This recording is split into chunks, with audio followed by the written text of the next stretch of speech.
Well, good afternoon and welcome to Rooted and Relevant. And I realize that I'm a little later than normal, but I had the chance to not only go play golf, but to play golf with one of our new friends from our new church. And we had just a great time of fellowship, and it was a wonderful time enjoying beautiful weather. And I trust that you're off to a great day and looking forward to what God has in store for you. Well, we're looking at money managing, we're looking at God's design for money. We realize it doesn't come with instructions. However, it is extremely important that we have it because it's necessary in order to live life, but that we use it appropriately. And so we want to look at some principles. Today, we want to look at a very familiar verse. We'll probably reference it a few more times, and that is found in Proverbs 22:3. And Proverbs 22:3 says, "A prudent man foreseeth the evil and hideth himself, but the simple pass on and are punished." Um, there is a statement that says, "Ignorant is bliss," but that's not always true. Sometimes not knowing what to do with something or how to handle something brings great damage and hurt and harm. And we could stop and think about if somebody said, I really don't know much about electricity, but I'm going to go ahead and change this breaker out of my circuit breaker box. And they touched, both sides and got a whole lot of voltage. You can say, well, they just didn't know.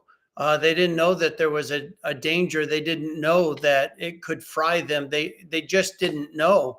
Right. Ignorance was not bliss at that point. Ignorance actually was very dangerous. And I've come to the conclusion after 35 years of counseling people, many of which I've counseled them through finances, is that ignorance is not bliss when it comes to handling finances. Some learn a lot of valuable financial advice and valuable financial lessons through the school of hard knocks. They actually learned what not to do because they realize it hurts.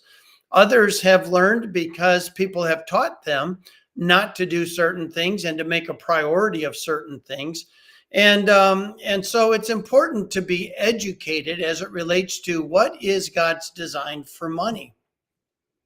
Well, here he says the prudent man or the wise man foreseeth the evil and hideth himself. In other words, the wise person looks down the road and says, what are some things I know I'm going to have to prepare for? There are some consequences that come from living in a fallen world.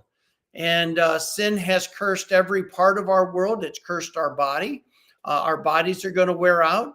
Part of being wise is to foresee down the road and say, I'm going to have to do a little more stretching as I get older.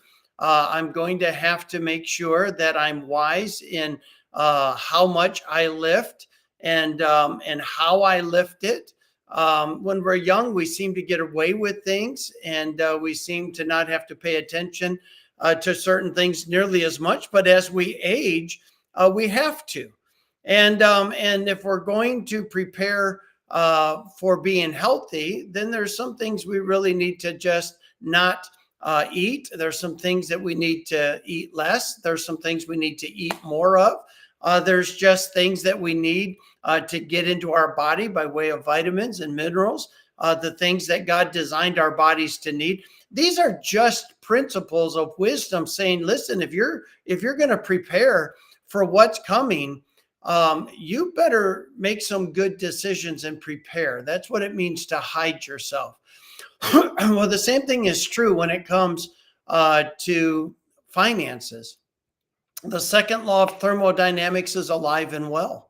Well, what does that mean? That means the refrigerator is going to quit someday. The furnace is going to break. What does it mean about your roof? It is going to have to be replaced. What does it mean about your car? It will have a death date. You are going to have breakdowns. You are going to have to change the tires. You are going to have to do some things. And so the prudent man looks down the road and says, I know these things are coming, and he prepares for it. But the simple, the ignorant, the person who says, worry about it when it happens. I think I got time. You know, everyone is uptight about all these things. I don't worry about stuff. That person, those things are still going to happen. But when they do, they're not prepared for it. Those are the people that end up putting it on a credit card. Those are the people that have to make those tough decisions. Do I fix my car so I can go to work, or do I eat today? These forced fastings, because of the fact that there are bills that are due that were unaccounted for or unplanned for. You have to look and see that there are expenses coming.